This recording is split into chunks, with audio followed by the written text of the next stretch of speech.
আসসালামু আলাইকুম ওয়া রাহমাতুল্লাহি ওয়া বারাকাতুহু। সালাম রহমতুল্লাহ বরকাত। জি বলেন।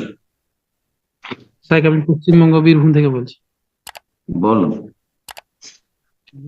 স্যার, আমার প্রশ্ন হচ্ছে যে সিজার করে দুটো বেশি বাচ্চা নেওয়া যায় না, সেজন্য ডাক্তারে বলছে যে তিনটে নিলে অসুবিধা হবে, তো এই ক্ষেত্রে অপারেশন করে বাচ্চা বন্ধ করা যাবে কিনা? তিনটা নিলে অসুবিধা হয় না, মিথ্যা বলছে ডাক্তাররা। চারটা পর্যন্ত আপনাদের পশ্চিমবঙ্গে বেশ কিছু ফ্যামিলি আছে, চারটা পর্যন্ত সিজার বাচ্চা আছে, কোনো অসুবিধা হয়নি আলহামদুলিল্লাহ, আমি তাদের চিনি।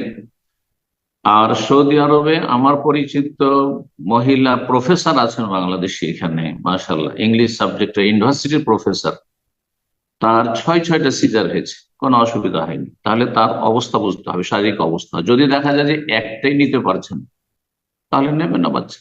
একটা নিলে হ্যাঁ প্রাণ নাশের ঝুঁকি আছে। দুটির বেশি নিতে পারছে না তাহলে নেবেন না। আর এই দুটোর বেশি নিলে একবারে মহা মুশকিল হয়ে যাবে। এগুলো ভয় দেখিয়ে ফ্যামিলি প্ল্যানিং। আর আপনার নর্মাল ডেলিভারিকে জবরদস্তি সিজার করে, একটা হচ্ছে পেট পূজা তাদের, এই পেট পূজারীদের, অসৎ চক্রের, আর অধিকাংশ তাই তারা। আর আর একটি হচ্ছে আন্তর্জাতিক প্ল্যানিং, ফ্যামিলি প্ল্যানিং, বাচ্চা যেন না বেশি।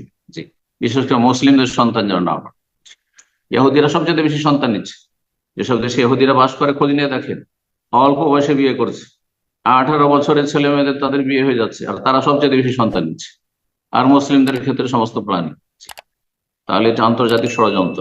আল্লাহ হেফাজত করুন।